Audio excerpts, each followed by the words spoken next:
Welcome to As The Pokéball Turns, where every trainer has a story.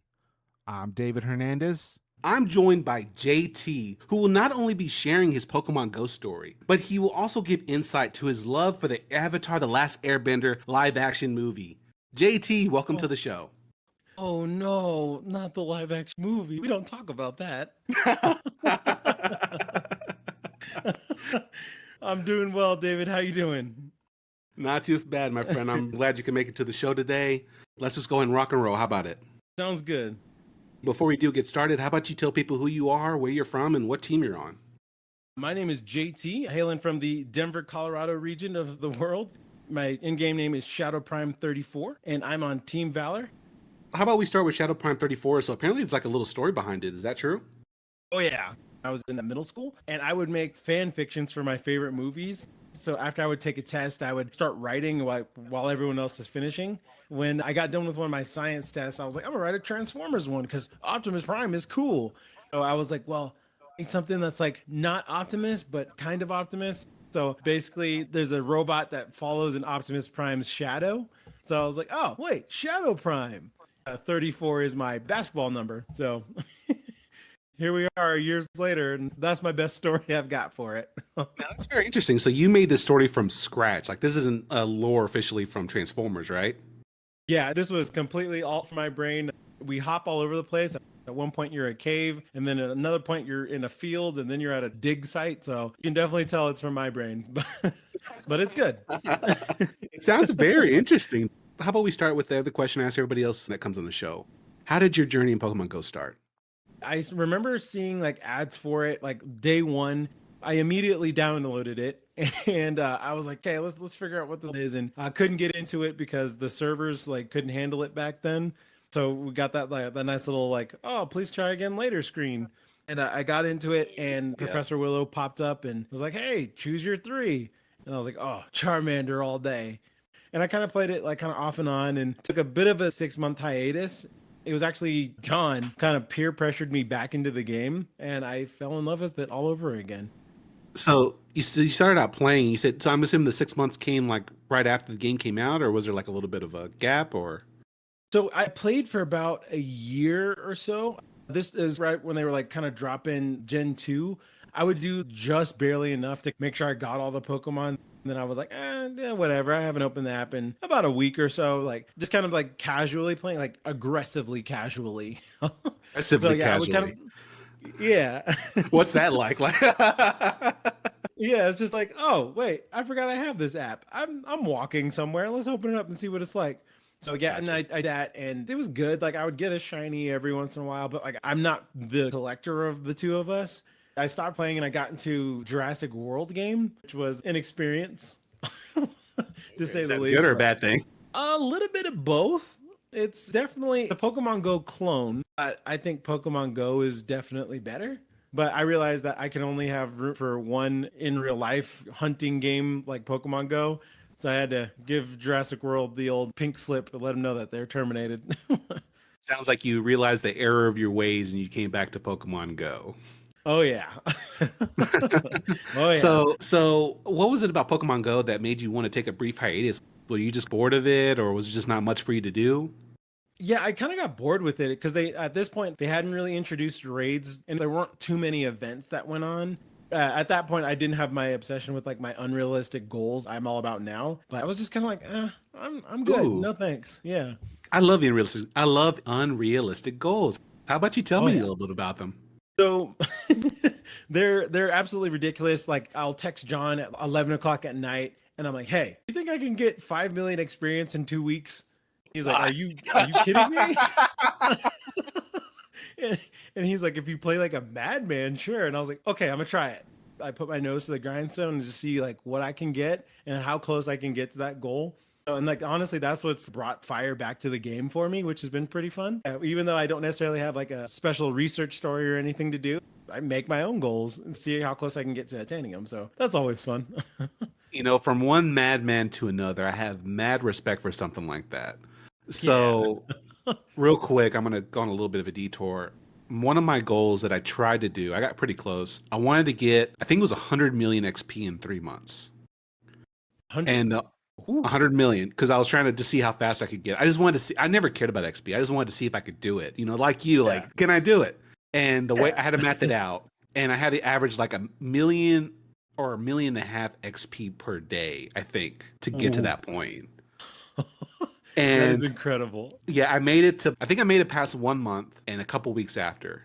And at that point, I was like, I can't do it. I love Pokemon Go, but it's also that part to where like I needed a break at that point.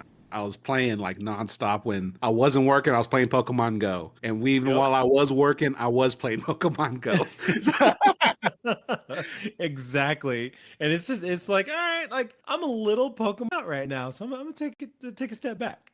You know, we need a little bit of a break. It's like if you ever watched the Friends episode, you know, we just need a break. It's not you, it's me. It's just we need a break. Exactly. That's very awesome. Do you have any other kind of goals that you come in mind besides just the XP one? Right now, my big one is XP. My next one, I'm actually trying to see if I could hit 150,000 Pokemon caught before I hit level 50. I think that's a little bit more attainable compared to your XP grind. Yeah. I'm like, I think I can do this. I've been just trying to like see how well I can do and if I can do it. So just taking it one day at a time. Did you have any experience with Pokemon before Pokemon Go? I did. Actually, as a wee crouton in a world full of big croutons, my first experience was actually with one of my buddies in 3rd grade.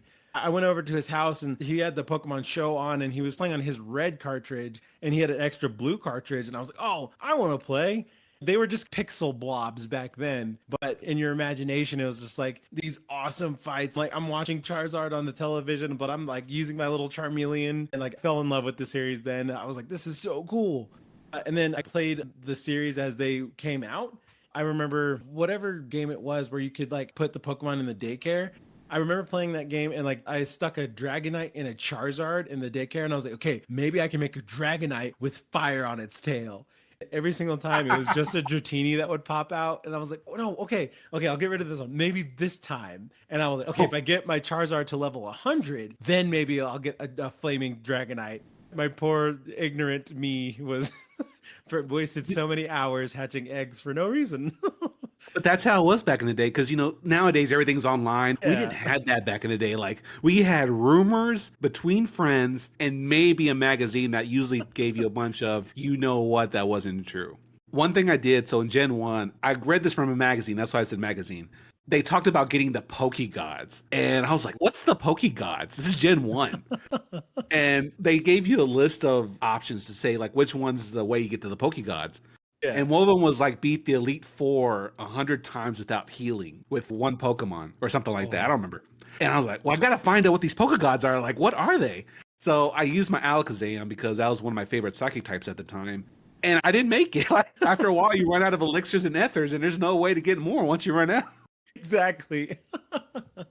Oh my gosh. Man. But that's the fun nostalgia. You don't really, I mean, there's probably it nowadays. I'm not that young anymore. We're a little bit older, but I do miss those kind of times where the game was just more simplified. There was a little bit naivety when it came to figuring stuff out like that. Yeah, it was, and then like all those myths, like you were saying, like with friends, like, oh, Mew is under the truck, or like, yes, that little grassy patch in Pallet Town. Like if you could get back there, you could get a bunch of rare Pokemon. I swear that grass on the east side of Pallet Town is the most famous grass out of the entire region that we never get a chance to explore for whatever reason. 100%. Who knows what's just lurking in that grass? And we'll never know. We never know. It's just left up to the imagination. Yep. So I got to ask you, so did you play Pokemon as the generations progressed, or did you ever take like a break at some point? So I played all of them up until Black and White, and I took a little bit of a break there. And then I got back into it right around, I believe, X and Y, because I saw the Mega Evolutions, and then I saw Mega Charizard X, and I was like, oh, welcome back. I'm home. So I played that one and continued to play. I never finished Sun and Moon, and I never played Ultra Sun and Moon. So out of all the Pokemon you've played, do you have any favorite Pokemon specifically, or maybe favorites? I'm a huge sucker for fire types. Fire types all day. Like almost in every single game, I've chosen a fire type, except for X and Y, which I chose Greninja. Wow, you betrayed your fire brethren. Yeah, for a frog. For a frog, but when Arceus came out, I had to go back to my fire types. It was really rough for Gen 3 to 5. I don't know if you were online. Do you remember the memes? Because we got 3 straight firefighting Pokemon. Yep. And people thought that was going to last forever. No more firefighting types. Yeah. For the 89th generation, we have another fighting type. Like, Yep. it was a And then time to be alive for be a Pokemon fan in that moment. exactly. And then they pulled a fast one on us and gave us a fire dark type with Incineroar. I always thought that should have been a pure fire, in my Yeah, I opinion. agree. Finnegan's one of my favorite fire types, and I really Nice. never liked its final evolution. Yeah, that's actually why I chose Greninja. I saw the final Mm. evolution. I was like, let's check out water type this go around. It was definitely fun. I enjoyed that piece. For the older games, I'd beat the Elite Four, and I'm like, nice. Okay, I got all the Pokemon. And I didn't realize that shinies were a thing. I saw a shiny, I'm not sure if it's Gen 3 or not, but it was a Dunsparce. I was walking the grass and a shiny Dunsparce popped up, and I was like, oh, this clearly means that I get more XP. So if I kill it, I'll get double the XP. So Oh, no. I did. And I was like, oh, just the normal amount of XP? What's going on? And I was like asking my friends, and like, no, dude, that was a shiny. Like, what was a shiny? And that is the unfortunate experience of how I ran into my first shiny in the main series. So we transitioned back to Pokemon Go, and you took your break and you came back. You told me that you're not much of a collector between you and John. So, Yeah. like, what is your style to play Pokemon Go? Like, how do you play? When I started getting into my unrealistic goal setting, I was like, okay, how is it that these people are catching so many Pokemon? They've got all these things maxed out. There was a local resident grinder that I ran into, and he was like, you literally just have to catch everything. That's how you get Stardust. That's how you get candy. And I was like, okay, let's do it. So I started doing that. And then the PvP side of things, I remember I was going through my friends list and someone had a weird pose that I didn't have access to. I was like, whoa, where'd you get that? And they were like, oh yeah, I reached legend rank.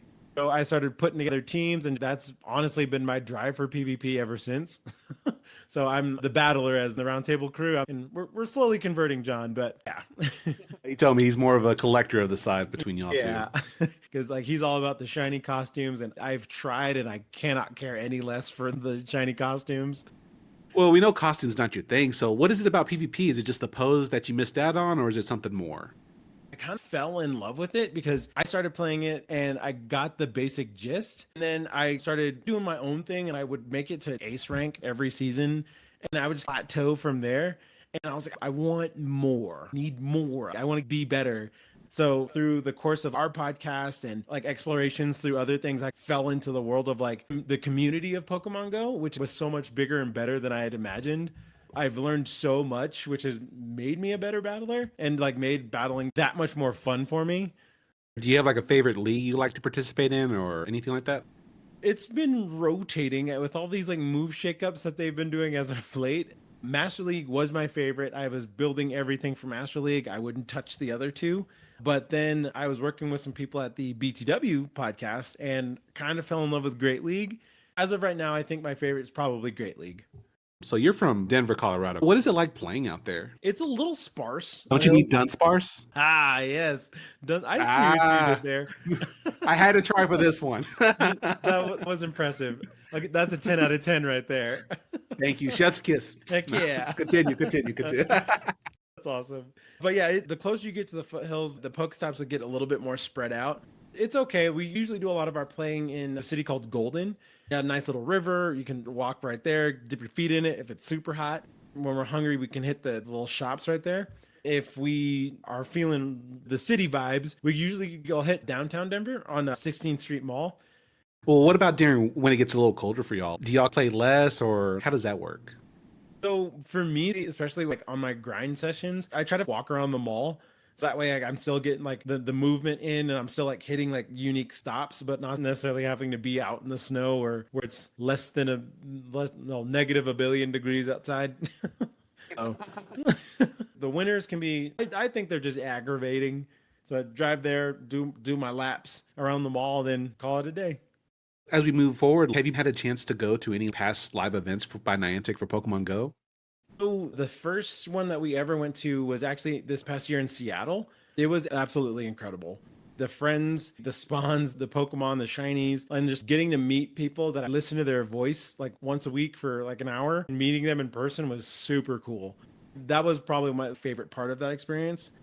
Awesome. And do you remember who you met while you're in Seattle? We met the crew from GoCast, Chris and Kyle. Met Ken Pescator and Adam Tuttle from the Lured Up podcast. I got to meet P. Steve, JT Valor, Trainer Tips. So a lot of kind of like big names in the Pokemon Go community that I like to call them the titans in the Pokemon Go community. Kind of like, wow, I watch your videos. Your voice is in my ears for an hour. This is awesome. I'm sitting down having a drink with you. This is great. I saw y'all's photos that y'all posted on y'all's website, and y'all just look like y'all are genuinely enjoying yourself at GoFest, and it shows so much through your photos on your website. Yeah, I was fanboying like all weekend. They had a PvP tent, which was awesome. It was like a stadium, and as you walk in, they're playing the Pokemon Go battle music. So you're like, oh, epic. I feel like it was trainer. epic. Yeah. You walk in, and I was standing in line working on it, and I'm like, oh man, I need to figure out my team. And John calls me and he's like, hey, look, JT, that's Caleb Pang. I'm like, wait, what? And I hopped out of line and I was like, oh my gosh.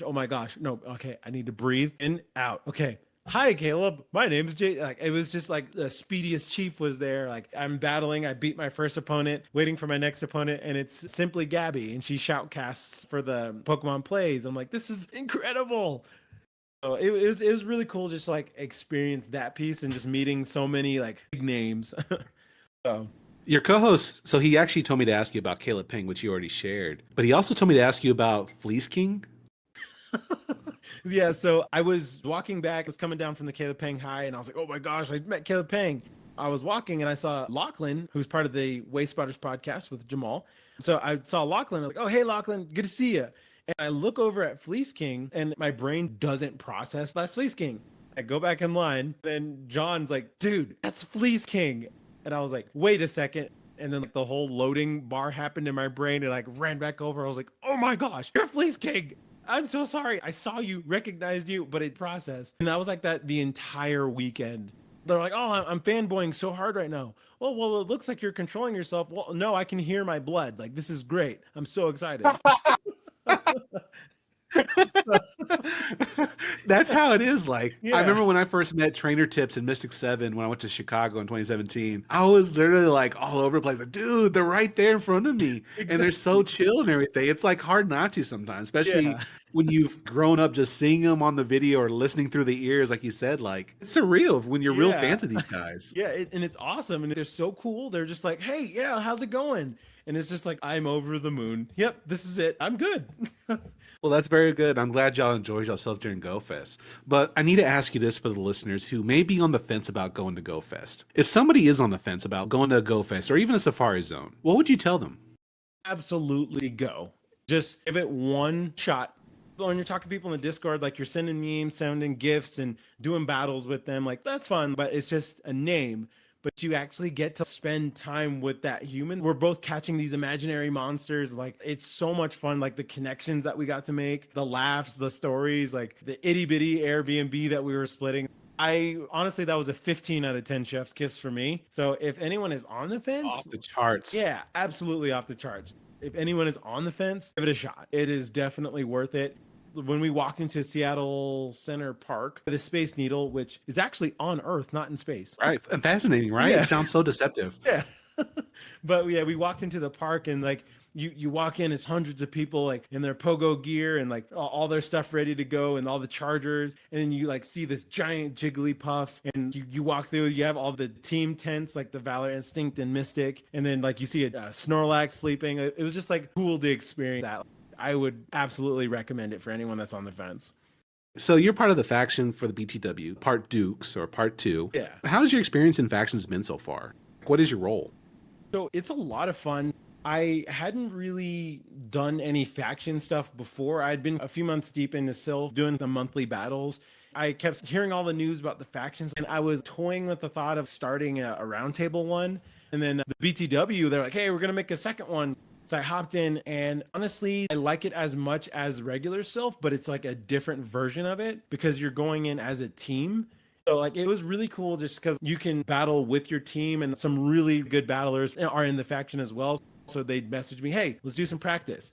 And like we would build my team and then we would face our opponents and like, okay, I know how to handle this because I was practicing with this person. And it was really cool just to put the battle skills that I worked with my other team members to the test and see how well I could fare in battle. Now, I need to confirm some rumor that I heard. Ooh. So this is about between you and your co-host. I heard that you're not the best battler between the two. So that's not a rumor, that's a lie. Really? You're calling your co-host a lie on this podcast? Well, he is really good at coming up with some really spicy teams. Pokemon that you don't really expect, or they have movesets that completely catch you off guard. I'm pretty decent at running meta teams and knowing how to use those. When it comes to PvP, we're kind of like polar opposites with our battle styles. I knew he was going to set up a prank in here. I knew it. No, so he told me that he has, between y'all two, he has the longest win streak. Yeah, that's true. So, yeah, that piece is true. But yeah, I found the tease for this episode. I'm going to put that in the tease for people to listen to. Yeah, he does. Because what he would do is, especially when I was on like my PvP picks, like I'm in the thick of it, I would be like fighting for expert rank. And he was like, I don't care about PvP. And then as time went on, like we're like a month and a half, 2 months into the season, and he's like, okay, I'm gonna start my battles now. He would battle all the people that weren't really sure about PvP or not sure about certain mechanics, and he would just walk through them. So yeah, he got a 32 win streak, and I was like, oh, must be nice. He said 37. Oh, 37. Yeah, forgot about this extra 5. Originally it was 32, and he's just like absolutely killing it. I'm like, hey, I just broke 13. So yeah, yeah. But speaking of John, you and John have such good chemistry on your podcast. Whenever I listen to you guys, y'all have such a good chemistry. I think that's why y'all are so interesting to listen to, because you can sense that whenever we listen. Yeah. And we got to know the origin story behind how y'all two met. So like, how did y'all two meet each other? We went to the same school in our sophomore year. Like they put us in like a bigger a bigger apartment. And it was just kind of like, damn. Yeah, I know, right? I was like, a house? Wow, what college did you go to? It must be nice. All kinds of money. Right. But yeah, they put us in a bigger apartment because the freshmen had 4 people to a room. And then the sophomores and up had 6 people to a room. It was much bigger, like a lot more spacious. And my roommate from freshman year, I was like, oh, I definitely want to live with you again. Whoever else we get, it's whatever. And we got matched with John. I was saying a pun as we were like moving in, and everyone else just kind of looked at me inside, and John like chuckled. I was like, okay, there might be something there. Okay, this is good. As we would talk, like he would like say the same puns, or as I'm about to say a pun and he beats me to it. I'm just like, oh, okay, this is this is good stuff. We became best friends, and ever since then, John upgraded from a whatever to a lifelong friend, it sounds like. Absolutely. Definitely one of my best friends. Y'all eventually moved outside of college, but y'all kept in contact. And at some point, y'all started a podcast, right? Yeah, the old round table. Yeah. The old round table, where the table is not a round one, but we believe it is. Yeah, it's square, but that's an insider secret. Well, so what made y'all want to like start a podcast? One day he was picking me up because we would go and do Pokemon days and community days and stuff. He picked me up and I opened up the car door and I heard people talking about Pokemon. Before this time last year, if you had told me anything about podcasts, I was like, no, I don't want anything to do with podcasts. I don't want to listen to people talk. Like, no. But I opened up the door and he was listening to Pokemon GO radio. And they were talking about Pokemon GO. And I was like, wait, this is actually really cool. I love Pokemon GO. This is awesome. After that kind of like exposure, I was like, I want to listen to more. So I started listening to them every Sunday. And I was like, this is great. I stumbled across the GoCast podcast, started checking them out. And then from there, I was like, I need more. I kind of felt like Guzzlord in that sense. Where I was like, give me more podcasts. More. So, more. That's exactly it. So I was talking with John. I was like, wait, what if we did that? And he was like, yeah, that'd be funny. So I mentioned it to a few people. We were like in an international group chat thing. And one of our friends in there, I was like, hey, what if we did that? That'd be funny. And she was like, no, you should absolutely do that. Like, do it. Wow. So we mulled over it a couple of months. And then I was like, you know what? Do it. Like, let's pull the trigger. Why not? Let's go. So my wife actually made our logo for us. We took all the steps that we needed to take to get it going. And I was like, John, let's get some names. So we actually went out to dinner and got IHOP because you can never go wrong with IHOP. But that's true. Yeah, just breakfast food for open 24 hours, by the way. Exactly. Yep. Yeah. Like, yeah, see, you get it. Yeah. So we went there and he kind of came up with pretty much all the names of our segments. And he was like, oh, like we can do a peak of the week. And I was like, that's genius. And he was like, studs and duds. And I'm like, that's even geniuser. Like, this is great.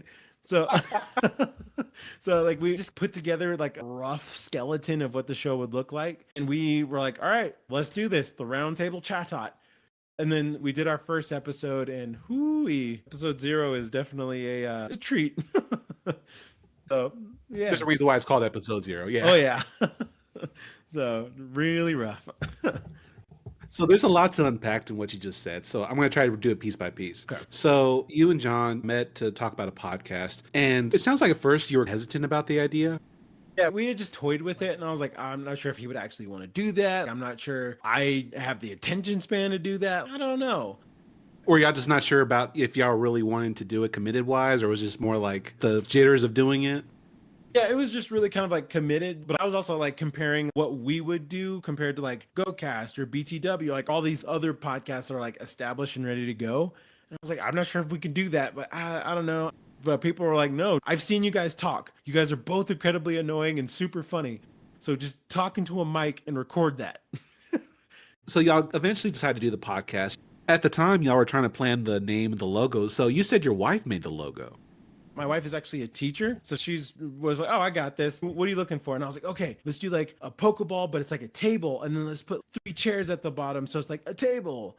And she like threw it together for us. And I was like, yeah, this is great.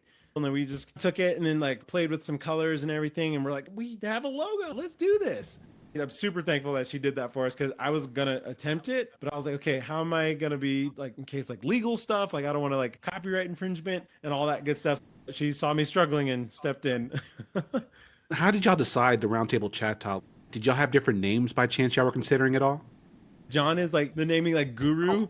He's Right. so good at it. And I was like, all right. And we called each other Huge. I was like, all right, Huge, come up with names. So he would just like shotgun names at me throughout the day. And I would like Google them to see if they already were podcasts. We were looking at like the Meta podcast and that one was taken. And he came up with a bunch of them. I'm like, that one's already a YouTube series. Like this is that. And then finally he sent the roundtable chat. And I was like, oh, I really like that actually. So then we were playing with our slogans, and as we evolved, we were like, yes, let's do the roundtable chat. This is it. So now we're at the point to where, y'all already done episode 0, you did it on the iPad. Do you remember how your very official first episode went? Oh, it was it was super rough. I was super nervous because I was like, okay, people are going to listen to this. I'm tripping over my words and I was like stuttering over myself. And I was like, what are my opinions? So it was a lot of nerves, like with like first time anything, right? We sound like we recorded this inside of a gymnasium using tomato soup cans. So we definitely got things cleaned up a lot. And then one of my favorite recent segments y'all are doing, it's the color thing y'all are doing. What is it called? Do you remember? A rating rainbow. Rating Rainbow. Another one right there. Yeah. I need to tell you this directly. Like your voice literally sounds like the guy who used to do the original Poke Rap. Oh, really? Yeah. Yeah, come on back for the Poke Rap. Electro, Diglett, Nidoran, Mankey, Venusaur, Rattata, Fearow, Pidgey, Seaking, Jolteon, Dragonite, Ghastly, Ponyta, Vaporeon, Poliwrath, Butterfree. That's awesome. Oh, that's amazing. You just gave me hardcore nostalgia vibes, and that feels good. I prepared that on the side. I was like, I got to do this when he does it, so it was perfect. So good. Come on next week for the next part of the Poke Rap. Gotta catch them all. Gotta catch them all. Yes. Gotta catch them all. Gotta catch them all. Gotta catch them all, Pokemon. Oh man, so good. It is. If they try to do it. Yeah, I just wanted to throw that. I was hoping to get you to do that so that way I could throw it on you. Oh yeah, I'm smiling ear to ear right now. This is great. Oh, that was awesome. That's the highlight of the night for sure. Yeah, definitely.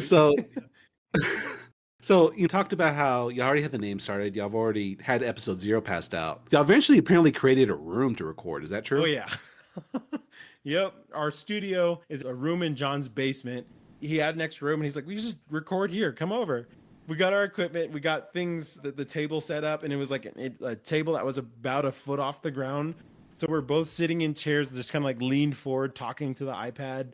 And after that episode, we're like, okay, we need to get mics and stuff.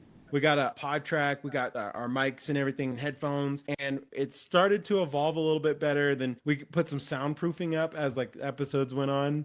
So now we're semi-professional. Yeah, and I think y'all are the only podcasts, Well, I can't say that. Y'all are one of the few podcasts who both people are in the same room together. Yeah. I'm sure that probably helps in regards to just both the creative prides and also just being able to produce the podcast, right? Yeah, it's really nice because lots of times we don't type out what we're going to say typically. We just kind of like, whatever my brain says, I'm just going to say it. So Wait, y'all don't have anything written ahead of time when y'all produce these episodes? not too much. We have like bare bones. So we'll do like, we need to do studs and duds and like make sure we talk about the news or congratulate the winner of this tournament. But we'll do basic bullet points and we just fill everything else in with our brain words. Incredible. Yeah. Like, I have to plan my episodes out and I have to detail a little bit what I'm saying. Like I said, I'm not good at puns. I have to usually look up stuff and try to figure things out. But the fact that you're telling me that it's bare bones to where y'all have a list of topics, but all the interactions y'all have between each other is not planned is just remarkable. Yeah, it's definitely a lot of fun. And that's typically about 90% of our conversation, like every day. It's just like we're talking and then he'll say a pun and I'm like, it's so bad. And I just like collapse on the ground. And I was like, I'm just going to lay here for a second. I need to recover from the pun. Yeah, or I'll say one and it's so bad. And he's like, get out of my house. Help, I've fallen. I can't get up. Exactly. Yeah, that's a lot of our pun world. So my last question in regards to just the podcast in general. If somebody had any interest in starting a podcast, what would you tell them? So I would absolutely say just do it because like, especially with ours, we noodled on it. I think it was the end of October. We were like, we could totally start a podcast. And we just sat and just were on the fence. And we were like, you know what? Let's just do it. That's the only way it's going to happen. If we don't like take a step, it's not going to happen. I know a lot of people are like, I want this like beautiful, crisp product right away. Like you learn from mistakes. You learn from messing up, trial by fire, trial by error. So it's just like a lot of like, okay, what is the next thing I can do right now? Some of the advice that Wildcat from BTW actually gave me was lots of times he forgets that they're even talking to people. I'm like, yeah, just talk about the thing that you love and like your enjoyment will bring people in.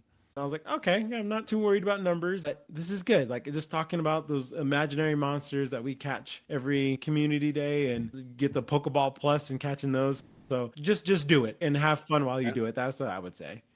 I don't know about engineering, but this Pikachu next to me is real, okay? Hey, sometimes you just gotta catch real Pikachus. So we got one last question. The Alpha Nilau, I don't know what else, the cherry on top. So with everything that's gone on from when you started Pokemon Go in 2016 to going to Go Fest to doing stuff with John with the podcast, in your opinion, what has been your greatest accomplishment when it comes to Pokemon Go? Ooh, that is a good question. So I would say the fact that we took the chance and made a podcast and that we stuck with it. Because knowing me, sometimes I'm just like, oh, okay, I'm done with this, moving on. But this one, we set aside Tuesday nights, we get together, we record.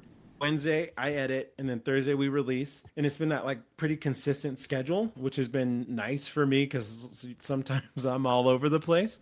Before I used to be like, oh yeah, I play Pokemon Go. Now I'm just like, yeah, I play Pokemon Go. I have a Pokemon Go podcast. And people are like, what? Like I used to kind of be like, I'm keep that under wraps. But now I'm just like, oh yeah, I play Pokemon. Check it out. Check out my podcast. Thank you for listening to As the Pokeball Turns, where every trainer has a story. If this episode resonated with you, share this episode with a fellow trainer and follow the podcast for more voices, more journeys, and more memories. I'm David Hernandez, and remember, your next Pokemon adventure begins here.